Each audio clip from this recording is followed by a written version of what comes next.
Good morning, everyone. My name is Andrew Johnson, and I'm the chair of the Intergovernmental Relations Committee, and I'm going to call to order our regular meeting for Tuesday, February 7th. I will now ask the clerk to call the roll. Councilmember Payne is absent. Councilmember Wansley. Present. Councilmember Vito. Present. Councilmember Ellison is absent. Councilmember Osmond. Here. Councilmember Goodman. Present. Councilmember Jenkins is absent.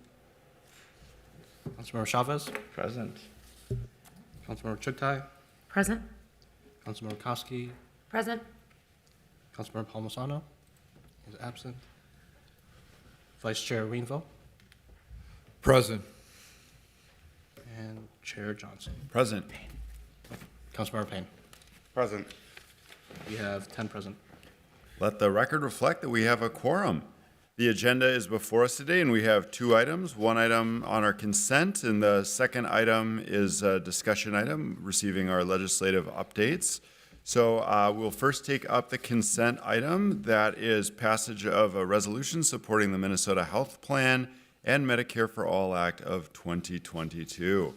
I will see if any committee members have any questions or want to make any comments on that. And I'll just note we can use our tags if anyone does. Not seeing any, so all those in approval, please signify by saying aye. Aye.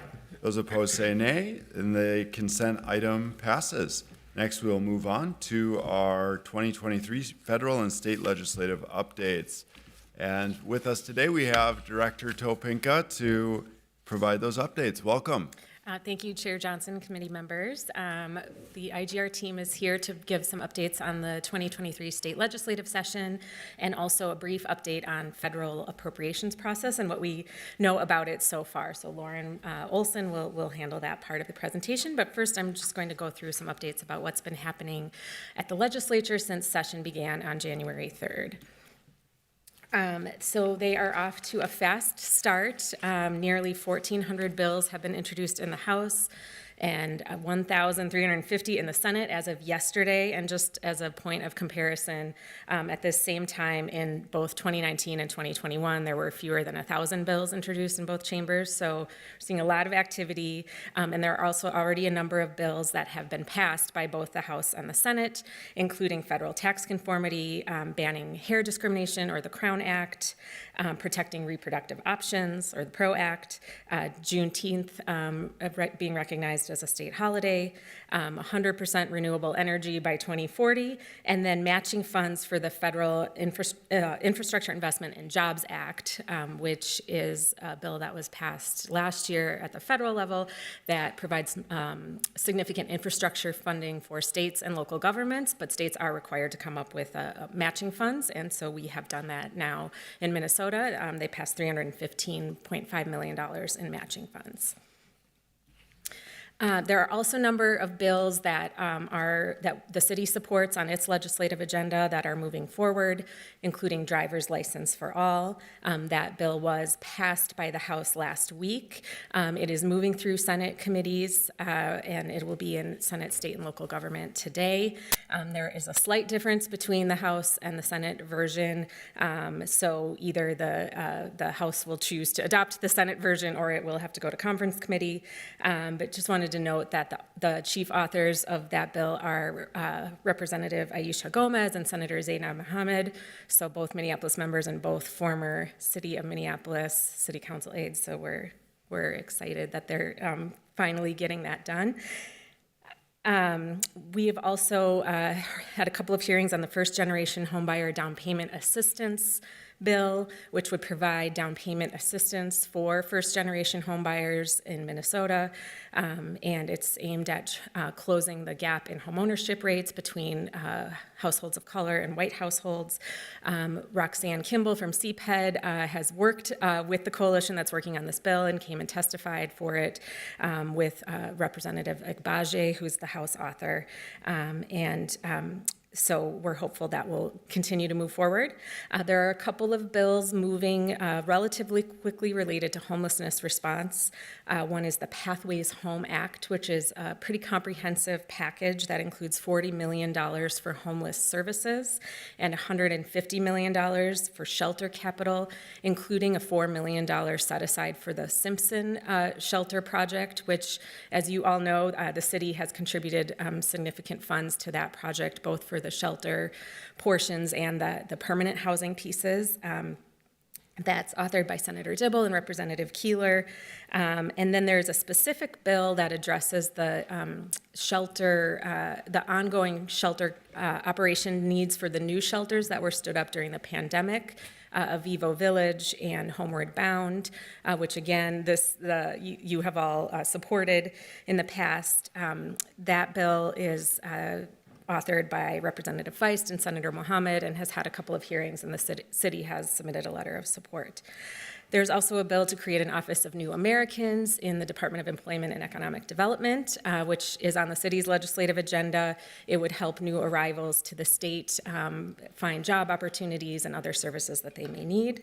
Adult use cannabis legalization has had a number of hearings, and I'm going to talk a little bit more about that on a later slide, but that is moving in both the House and Senate. And then Restore the Vote was passed by the House last week and is on its way to Senate Finance, which should be its last stop in the Senate.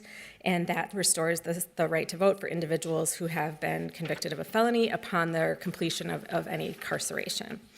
And then the last bill I was just going to mention here is catalytic converter bill, which is something that the city has been supportive of. It adds requirements for tracking catalytic converters and adds penalties for illegal possession of catalytic converters, trying to reduce the number of thefts of catalytic converters. Just wanted to touch then on the governor's budget proposal, which came out 2 weeks ago. So as you'll all recall, we have a $17.6 billion surplus. The governor's budget is a $65.2 billion budget. It includes rebate checks for some Minnesota households. It includes some tax cuts, including Social Security tax cuts for seniors. It includes child care tax credits. It includes funding for the legalization of cannabis, paid family leave, and pretty significant funding for education. Some of the highlights of things that are on the city's legislative agenda is $1.5 billion for housing and homelessness, including funding for many things that the city is also actively supporting, like the development of affordable rental housing, preservation of naturally occurring affordable housing, and homeownership programs. It includes $85 million for the Main Street Recovery Program, and you may recall that was the program that was created by the legislature in 2020. Following the murder of George Floyd and the civil unrest, and it was funds that went not directly to the city, but to third-party organizations to try to help businesses recover from the unrest. We are seeking a direct appropriation of funds to the city to also support economic recovery, which I'll talk a little bit more about later.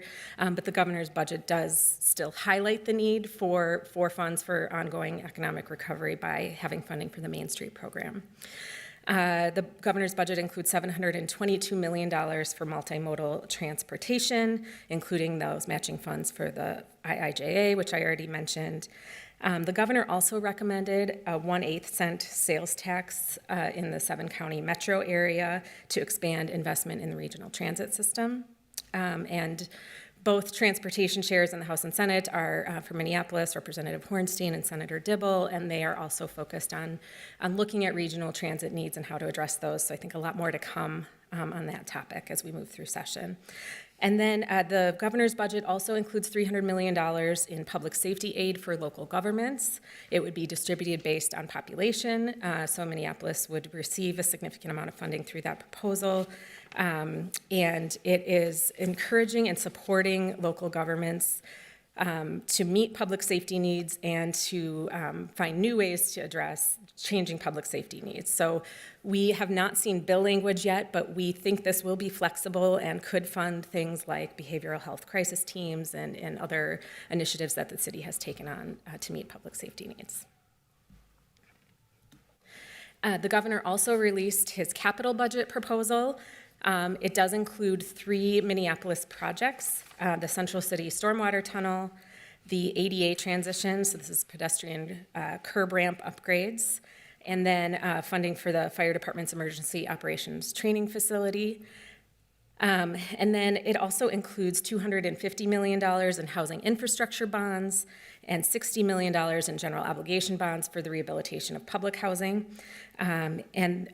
Housing infrastructure bonds are state appropriation bonds that can be used for housing development. We often pair them with city dollars to get affordable housing projects completed. And then the governor's bonding bill also, or bonding proposal, I should say, includes local bridge replacement funds and local road improvement funds as well.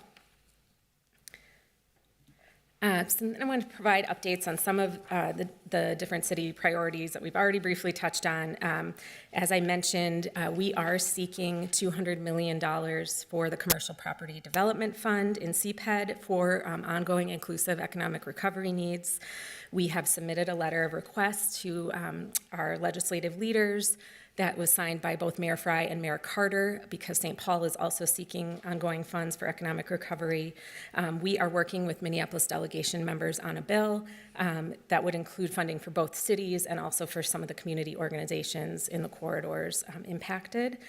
So we are hopeful that will continue to move forward. And we expect to have bill language or a bill introduced in the next couple of weeks. We're just finalizing language now.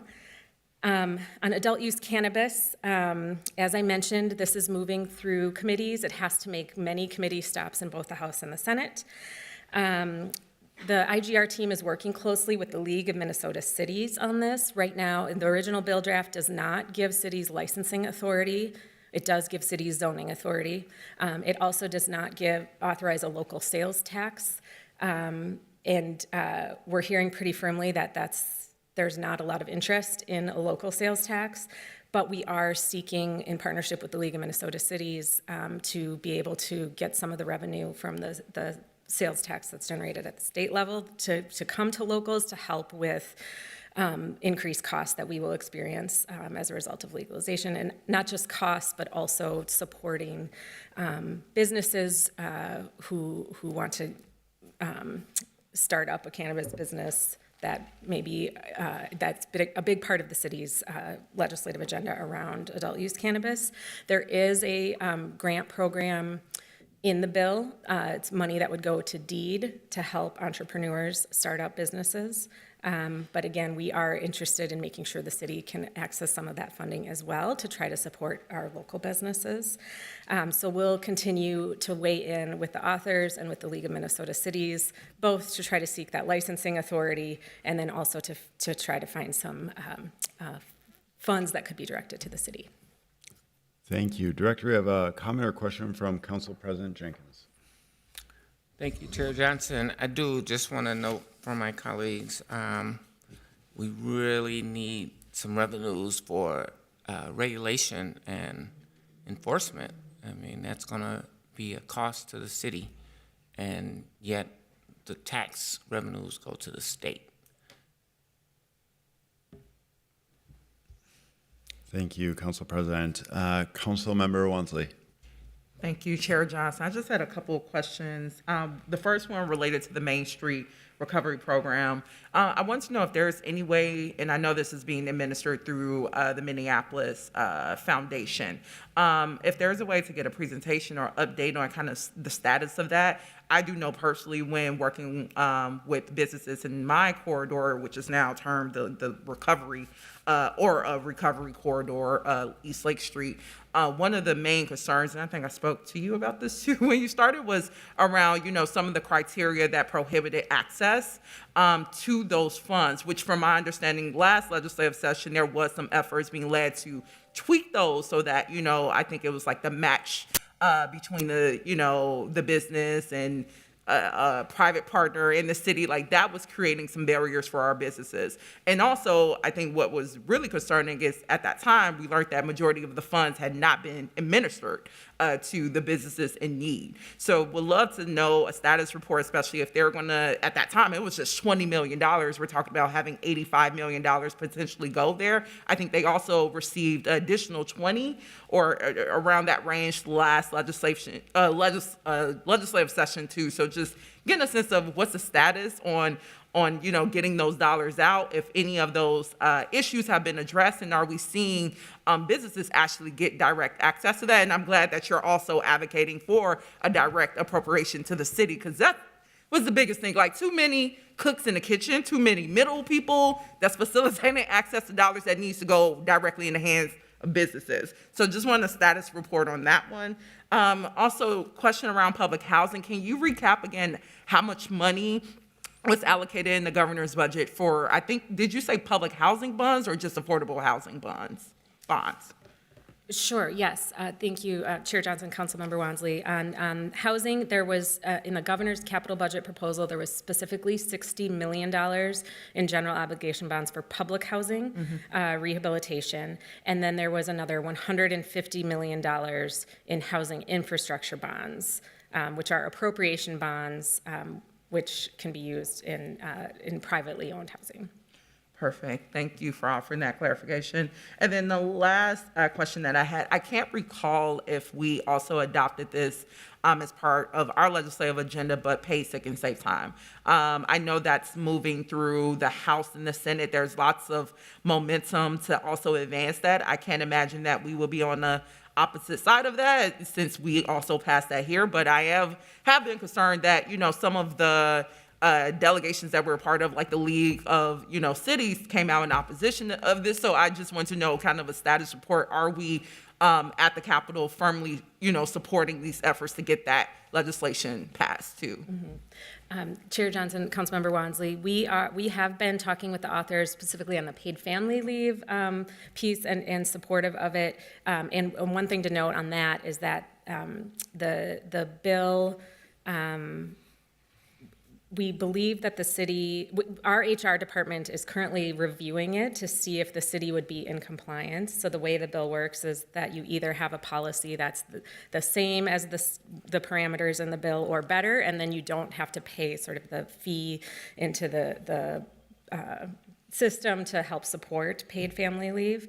And so our HR staff are currently reviewing the city's policy to see if we think we meet the requirements of the bill or if there may be changes that we need to look at to make sure we are at least at the same level as what the state is putting in the legislation.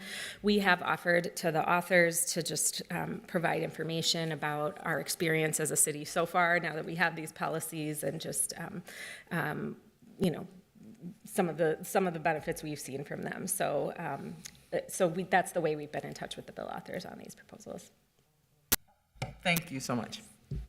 Thank you, Councilmember. Councilmember Payne. Thank you, Chair Johnson. Yeah, I was just curious if you could speak to the timing of the governor's budget, and then when, if those budget items pass. I'm looking at, the $300 million for public safety aid. I did rough math, and that came out to about $22 million for our population.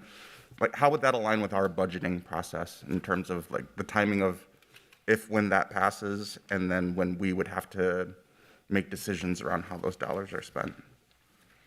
Chair Johnson and Councilmember Payne. So if that were to be adopted, it would be for the next state fiscal year, which begins on July 1st. The money would go to, I think, the Department of Public Safety at the state, and they would obviously have to kind of set up a program and figure out how they're going to get the money out to cities. But I think we would at least have a pretty good sense that based on, the end of the legislative session, what gets adopted and what the formula looks like, we would have a good sense of what we would expect to be receiving.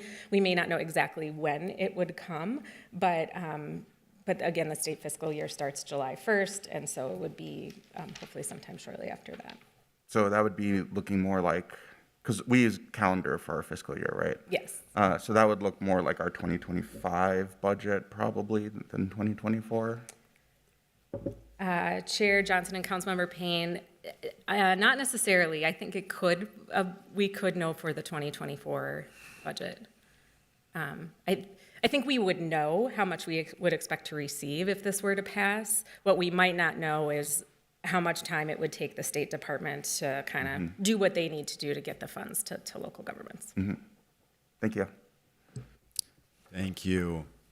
And Councilmember Goodman. Thank you, Mr. Chair. Katie, thank you so much for all the work you're doing. You have a really great team of people, including, the expert Laura Olson, who is so good, Lauren Olson, who is so good at responding to us, and on top of all the various government entities around the state that are helping or hurting us at any given time. I'm truly grateful for her work and your work. And this is my question. Why aren't we working with you? So I have an interest in a bill with regard to the Building Commission that has been my top priority, yet I've never been asked to come down and testify or talk to legislators. I'm a cannabis expert. I'm an expert on regulation as it pertains to cannabis. How come no one's asked me to come down and testify? I know a lot about the stadium and the bonding for the stadium and the efforts that we have to work on getting money back. No one's asked me to testify. I'm just wondering what the involvement of council members is. It seems like there are a number of people who have expertise. I just noted 3 areas. Everyone would tell you they're a cannabis expert, by the way. Expert could be defined in many different ways. But I'm just wondering, why don't we lean into the DFL trifecta of DFL city council members to try to assist in pursuing our goals? I might have be more helpful with some than others, and others could be more helpful with those I'm not helpful with. So I'm wondering if you could outline your vision for how we can take ownership over some of these issues and be more helpful. Yes, Chair Johnson, Councilmember Goodman, thank you for that question, because it is very much on our minds of how to make sure we're engaging all of you in the work. A couple of the things you've mentioned, the stadium and the Municipal Building Commission, we are still working on bill language, so we haven't had opportunities for testimony on those items yet, but we will, and we will certainly make sure that we identify those opportunities. I will acknowledge that things are moving very quickly, and we're doing our best to keep up and then try to find these engagement opportunities. And so we will make sure that we continue to do that. I think on the cannabis, we would love to have members come and talk about the city's position. So I think our position is a little bit unique in that we support it pretty vociferously. And so we want to make sure that not only do we want the licensing authority, but then we also want to support businesses who are interested in entering into this industry. And so I hear you, and we are definitely actively trying to find ways to engage you all to come over. And I know it feels like a lot has been done already, but there's still a long way to go, and there will still be many opportunities to come over and weigh in. Mr. Chair, Mr. Pinka, I'm not begging to go to the Capitol. The last thing I need is to waste 6 hours waiting for a meeting to start over there. But some of us could be helpful, and there's others of us that have had former staff people who are now legislators, so they have really unique positions. I serve on the Racing Commission, so I'm closer with some legislators who are not in the Minneapolis delegation. That might be helpful. We're not doing it because we want to get out of City Hall and come to the Capitol. We're saying we want to see some of these city priorities all in on making sure that they happen, not because anyone here is looking for a reason to go to the Capitol and leave City Hall, just to be fair. Everyone's busy. Thank you, Councilmember. Maybe I'll just add feedback on that. I think, certainly formal testimony is a good thing, right? And I'm sure council members would be happy to help. It typically is challenging as well because of meetings that we have, and so it might not work out often with being able to get over there for testimony. But I think a different thing than testimony is really connecting with legislators and even just walking the halls and having those informal conversations. And that's something where I am guessing most of my colleagues, if not all, would be able to spare a few hours here or there over the coming weeks or month or two to be over there with you all and do those efforts of walking the halls and having those conversations. And I think oftentimes those can be far more productive than even the formal testimony, is making those connections. So that's my 2 cents on that. But I'm not seeing any other question. Oh, Councilmember Rainville. Thank you, Chair Johnson. Mr. Blinken, we did speak privately earlier, but I just want to echo what Councilmember Goodman has said and Councilmember Johnson. If you look at this dais, you're looking at tremendous experts, not only in these fields of housing, gun safety, so forth, but we all have the passion. That's why we run for office, is to serve. And I do want to speak with your staff about where I can get over to the council or to the state. And in particular, just Sunday, I attended an event with about some gun safety laws, and there were several senators and reps there, and it was an excellent opportunity for me to connect with them, which I did. So, to Councilmember Johnson's point, just the presence that we can have, that we are all offering, we can be your best advocate. So, look forward to working with you. Thank you. Thank you. Councilmember Chavez. Chair Johnson, thank you. I have one question, but before I do that, I did want to let my colleagues know that I was able to testify with the help of the IGR team. They gave me some talking points at the state legislature for the driver's licenses for all bill, which was very good to get help from the city on what our stats are. And then today I'm actually going to the Capitol with the help of Director Topinka to be a part of this press conference on homelessness. So it's going to be a good opportunity. My question is more on the bullet point number 4, the U.S. Bank Stadium. Do you know if the governor's proposal, I know that Representative Knorr was probably going to introduce a bill about trying to cover the city's portion. Do you know if the governor's proposal only covers the state's portion, or if it also includes Minneapolis's tax portion? And any information on that would be very helpful. And Councilmember Chavez, I know the questions came in, I think, around adult use cannabis legalization. Yes. So for Director Topinka, I know she still has a number of items to cover on this list. So if it's okay with you, maybe we could hold and you could work that in to speaking about that. Perfect. Thank you. Any other comments or questions at this juncture? Otherwise, Director Topinka, please continue. All right, thank you, Chair Johnson. Yes, the next item is local government aid. I just wanted to share that the governor's budget has a $30 million increase for LGA. The League of Minnesota Cities and Association of Minnesota Counties is working to seek a higher level than that. With the legislature, they will be requesting a $150 million increase to LGA and also a formula change that would benefit Minneapolis. So we are following that very closely. In making sure that that we do see an increase in LGA this year, because we have seen steady decreases over the last number of years. And then U.S. Bank Stadium, thank you, Councilmember Chavez, for your question. So yes, the governor's budget did include paying off the debt for U.S. Bank Stadium.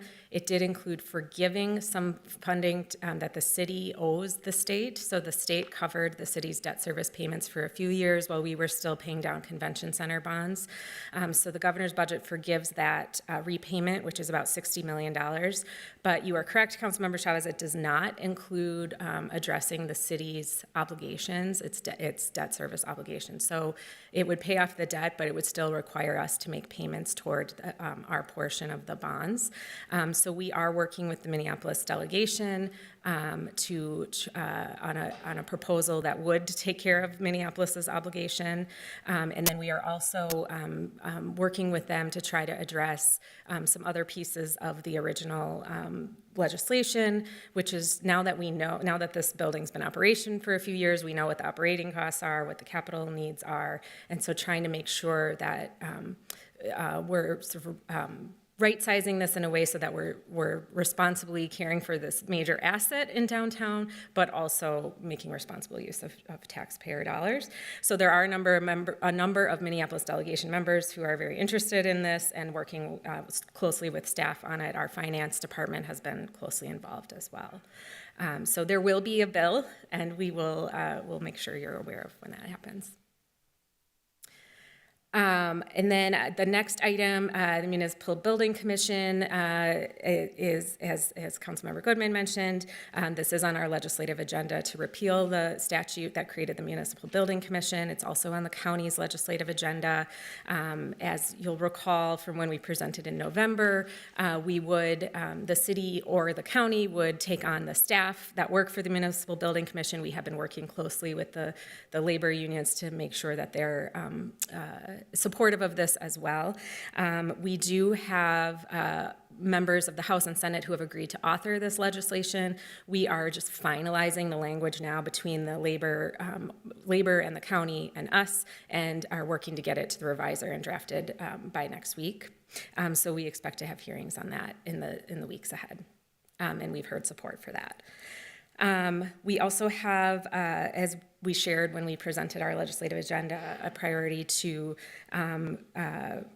on city assessor roles and responsibilities. There was a technical bill in 2021 that, upon interpretation, took away some of the responsibilities of our city assessor. We would like to see those restored. That's what's on the legislative agenda. Senator Dibble has authored a bill for that. We're still working on finding a House author. On transportation, our priority is really advocating for a comprehensive transportation bill that includes street and transit funding. We're also working on a bill draft, which IGR also worked on last year, introduced a bill that would allow the city to use traffic cameras for speed enforcement. So if this were to pass, Public Works would work on a pilot program to see how that works for the city. So that language is getting drafted. And the reason I keep saying this language is getting drafted is, as you'll recall that I noted at the beginning, there are 1,400 bills that have been introduced already. All of the bills that, in order to get introduced, have to go through the reviser. And the reviser is understandably a little bit backlogged. And so that's why some of these bills that I'm talking about, we've gotten them into the reviser, but they're still working on all the requests they have. So that's why I keep repeating that. And then on public safety, I already talked about the funding package that's in the governor's budget that the city is supportive of. We're also working with public safety committee members in the House and Senate to talk about alternative pathways to becoming a police officer, so that if there were people who have a good experience in things such as working as a corrections officer or are mid-career, but maybe don't have the time or the financial ability to go back and go, take 2 years off and go through the community college program that's required for police officers. We're looking at whether there are other ways that people who are well qualified to become police officers, live in the community, might be interested in doing so, could get the proper certification that they need. We don't have a bill yet, but we're working with the public safety committee members on some ideas, and the Chief O'Hara has been over talking with them about this as well. And we're also supporting some different things around post-board reforms as well. And then just lastly on housing and homelessness, I think I've already mostly covered this, but the governor's proposal includes a number of things that the city supports, like down payment assistance, NOAA preservation, the bonding dollars. The other items that are moving forward around housing are a rental assistance program. The House has had a hearing on a statewide rental assistance program, and the city is supportive of that. We've also weighed in support of some renter protections like source of income protection and a pre-eviction filing notice, which are policies that the city's already adopted and we would like to see adopted at the state level as well. So my last, And we'll pause for just 1 Yes. second. Council Member Vita. Thank you, Chair Johnson. I think you already answered my question. We had a meeting about the LGA formula, and I think you said that you are looking at it and working on it. So I would love to keep updates on that. That's a huge chunk of money, close to like $75 million that should be coming into the city of Minneapolis. So please keep me posted on where that goes with the LGA formula and how I can help in any way. Thank you, Councilmember. And I am not seeing any other comments or questions, so please proceed. Great. And then my last slide is just to highlight some key dates, just for you to be aware of before I turn it over to Ms. Olson to give an update on federal appropriations. So there is a February forecast that will come out most likely in early March. And that's after that is when activity around the budget will really get underway, because then they'll know what the forecast looks like and what their budget targets will be.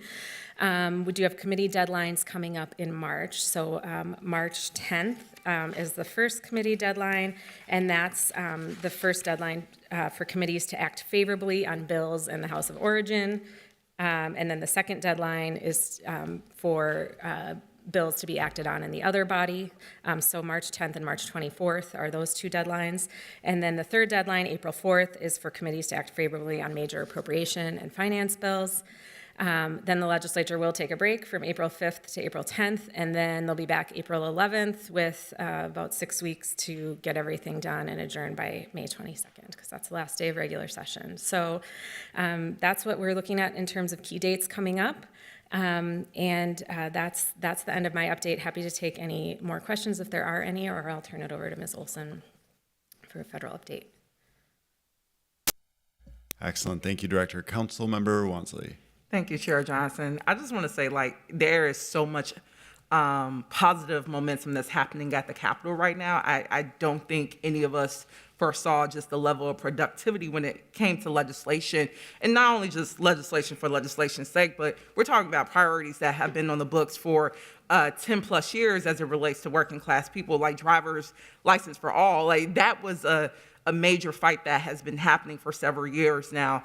And paid family leave, restored the vote, more than 10 years. So really seeing that we have elected leaders there that are not playing around with working class people's lives and are going, full force to make sure that we do have a legislative,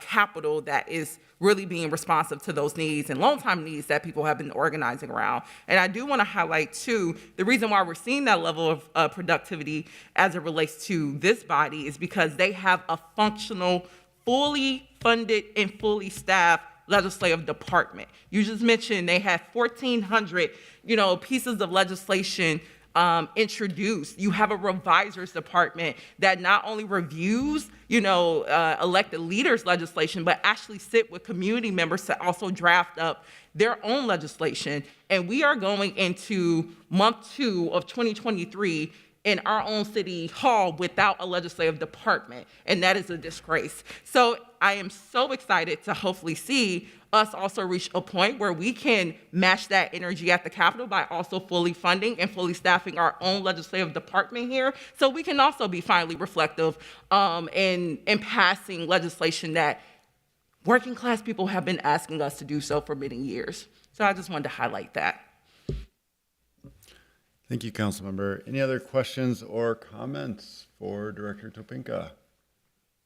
Not seeing any. Thank you for these updates. Welcome, Ms. Olson. Thank you. Good morning, everyone. Mr. Chair, council members, I'm Lauren Olson, Senior Government Relations Representative. And I just want to acknowledge that I'm very proud of the work that my colleagues are doing at the Capitol. It's very intense over there, and thank you for all that you guys are doing. I'm very proud of what the city's been able to engage with so far, so just want to acknowledge that. I get to talk to you about one subject, so that's nice, instead of having to cover many like Director Topinka. So I just want to update you guys on the federal earmarks process, what we know about it and what we don't know about it, and this would be for fiscal year 2024. As you guys may recall, the federal earmarks went away for about 10 years. There was a moratorium, and they returned a few years ago. So this would be our 3rd year back into federal earmarks process. They still haven't really streamlined how to facilitate this pretty large undertaking, so it's still a little bit of a rocky process. As of right now, there hasn't been anything formal from Congress telling us that there will be earmarks process this year, or what the deadlines will be, or any details. And there's been a change in leadership in the House of Representatives, for example, with GOP control, and I think there was some questions about, will the House continue to do an earmarks process? Will it look any different? Because there's always been 2 parallel processes, the House process and the Senate process. From the best intelligence that we can gather, we do expect that there's going to be an earmarks process again and that it's going to have those two tracks. But we don't have any more details. Now, a key part of earmarks is that you can't get an earmark for just anything. Congress makes certain accounts available. The House has accounts and the Senate has accounts that kind of determine what kind of funding is available. So we'll want to carefully see what's available in terms of the accounts. So far, last couple years, local governments and nonprofits could independently apply for an earmark. So we'll see if that continues to be the case. But in order to do the due diligence we want to do as a city, we need to get started on this process, even though we wish we had more information at this stage. Because if we follow past precedent, we may be submitting projects in mid-April into the system. We also want to leave wiggle room in case they decide to move our deadlines up a little bit. So basically, we are commencing a process within the city to be prepared for federal earmarks. What we have done is we get projects from inside the city enterprise that benefit the city enterprise. That's what comes through the council. That's what I help just to coordinate and facilitate. And then we bring those to you. Essentially, any project from the city enterprise that seems viable because it fits an account and it's kind of at an appropriate state of readiness and so on, will come before you and we will advance them. We will have to rank them at some point as well because that has been required in the past for the Senate process.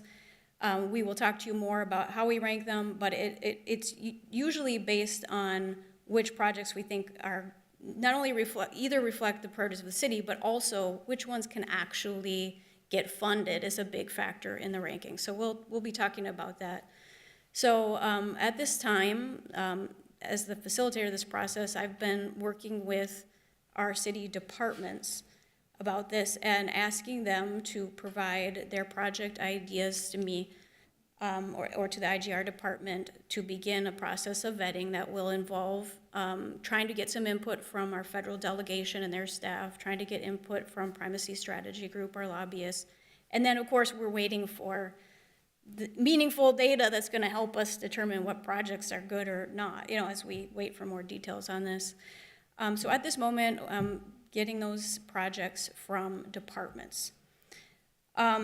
Some features is, if you're thinking about projects that departments may be working on, just some things to keep in mind for earmarks is there's a lot of unpredictability of this process. It will take us about a year before we know if we get the earmark. It usually drags out, the fiscal year ends September 30th, but that usually gets pushed back with continuing resolutions through like December, maybe January. So we'll submit in April. We may not know if we get the funding until December, January of next year. Then, depending on the agency involved, there's another process that happens after we get an appropriation in our name. And, so again, an earmark is Congress giving a direct appropriation to a specific project. So even after Congress decides to appropriate money to us, we have to go in and essentially apply for it. So there's some timing issues where there's some unpredictability in terms of when you get the money in your hand. And depending on which bucket of money you're dealing with, you have a different agency you're dealing with that might have a different speed, capability of managing their earmarks and so on. So the point is that good projects are ones that have some flexibility about when you're actually going to potentially get that money in hand, or if you're going to get that money in hand. You don't want something that your whole project is depending on getting that money. So certain features that make a good earmark or a bad earmark. And we also want, we're looking for things, since we will have to move this process quickly and it's yet still a lot of details unknown.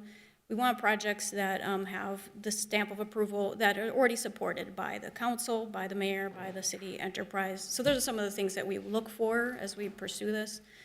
So I'm going to keep you posted as we learn more detail. As soon as information is publicly posted about this process and timeline, I will distribute that to you so that you can share that with other friends. I'm sure you have nonprofit organizations that you would want to potentially encourage to take a look at this process. Right now, I wish we had better information to share with them, but as soon as I have that, I'll give that to you. You can have them explore their potential pathway. But what I'll be bringing back to you guys at some point is city enterprise projects, and I'll be keeping you posted as we learn more about this process. Thank you. We have a comment or question from Councilmember Payne. Thank you, Chair Johnson. Yeah, I remember one of our past legislative updates, you shared that we did get some earmarks that were approved. One of them that I remember specifically I want to ask a question about is our problem nature code study. And I know that a lot of that work had started several years ago. Just from a technical perspective or logistics perspective, it sounds like, are we going to have to do an RFP and kind of be pretty far along the procurement process and then apply for that appropriation? Or what would be like the sequence of how we can unlock those funds, I guess is the question. Chair Johnson and Councilmember Payne, trying to figure out how to answer that question. The way that the problem nature code project came through, for example, Director Smith had future phases of that endeavor that he described as what we would be able to do additional investigation of the 911 calls and the nature of those calls, and piloting something new to potentially improve our responsiveness to those calls. So essentially, I think there was enough flexibility there that if the money manifested, that we were able to describe how we could expand upon work that was already being done. So it kind of had that nice criteria of like a well-accepted practice within the city, and the potential to kind of grow that. And I don't know if that sufficiently answered your question. Maybe we could talk in more detail about phasing. Yeah, maybe we can I'll maybe send a follow-up email and kind of, I'm Okay. just trying to think through like what the next steps are for that problem nature code project. Okay. So, Yeah, so, if I may, Mr. Chair, Councilmember, yeah, so there's $2.5 million was secured through the last year's earmarks process. And as I said, it takes a long time. So right now, Director Smith is in touch with the Department of Justice about applying for the money that's been appropriated to us. So yeah, it's a long process. And again, flexible projects would be good for this type of thing. Excellent. I'm Thank happy you. to follow up with you. Thank you. thank you. Thank you, Councilmember. Committee Vice Chair Rainville. Thank you, Chair Johnson. Ms. Olson, I just a quick question. So as our department heads submit projects, so Public Works in on my ward, I'm sure all of our wards, we have some really bad streets, and it's just simply fixing the streets. It's not some big flashy project. Would street repair be eligible for federal earmarks? You know, in each, Chair Johnson and Vice Chair Rainville, in each potential situation, we'd have to look into it. But for example, last year, Public Works did bring a proposal related to the needs that we have citywide to improve our ADA accessibility. And so that's an example of a Public Works infrastructure project that we did feel met a category of funding that was available. So there might be other broad categories like that could fit.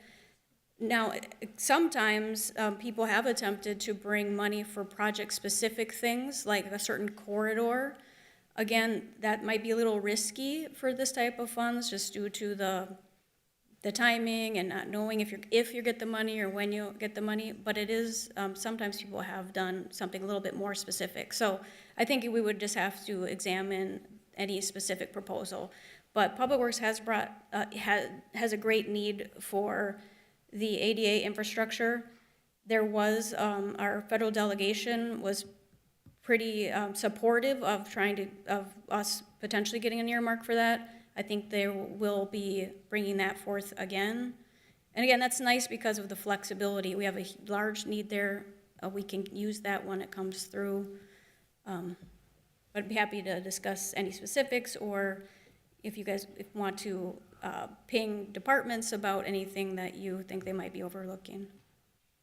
So when you're not busy, maybe we can talk privately. I don't want to take all your time today, but I'm thinking street lighting, fixing roads, new sewers. On 13th Avenue Northeast, the sewer was going to be replaced, the storm sewer, 4 years ago, and now they're telling me it won't be replaced for another 4 or 5. And every time it rains, when the snow melts, there's problems. And that's what I'm wondering. And I will bring this forth to Public Works as well. So thank you for your answering my question. Okay, thank you. Thank you. And I'm not seeing any other comments or questions. All right, thank you. All right, thank you, Ms. Olson. Well, I do not see any other council members in queue, so we have completed this item, and I do want to just take a moment to thank our IGR team. I know it's, as you alluded to, so busy over at the Capitol right now, nonstop, tons of conversations, things are moving at the speed of light, and I know it takes a lot of dedication and effort on your parts to even keep up with all of that, let alone doing that proactive work that you do over at the Capitol. And so really greatly appreciative of that. And on behalf of all the members of the council, as well as the people of Minneapolis, for the work that you're doing, is truly invaluable. So thank you. Thank you. I see a comment or question from Councilmember Palmisano.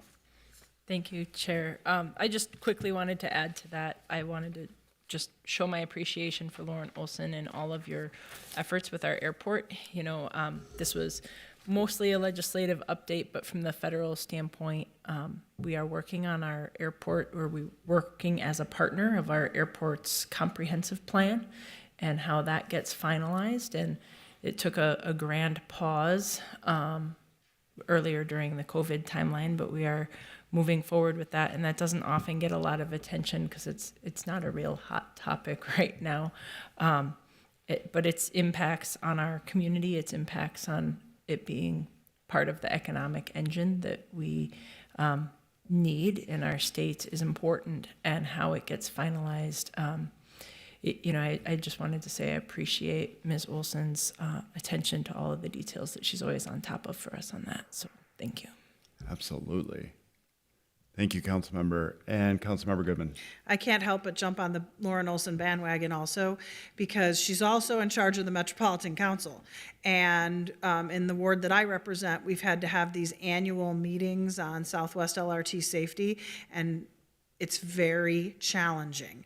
And Ms. Olson manages these meetings, facilitates them, and all of the follow-up with incredible grace and professionalism. I am so grateful. I mean, it's like she's the sane one in the group, and she has to coordinate lots of different departments, including fire, emergency preparedness, the neighborhood association, and it's just been really hard work and really very thankless work. So it's not just the airports and the federal work, it's also the Metropolitan Council and dealing with neighborhoods. We are super lucky to have her, and I just wanted to publicly thank you also.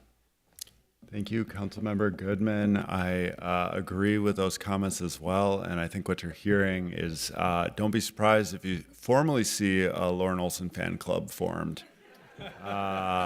It is very likely, I think. So with that, I'll ask the clerk to file that report. And seeing no other business before our committee, I will declare this meeting adjourned. Thank you.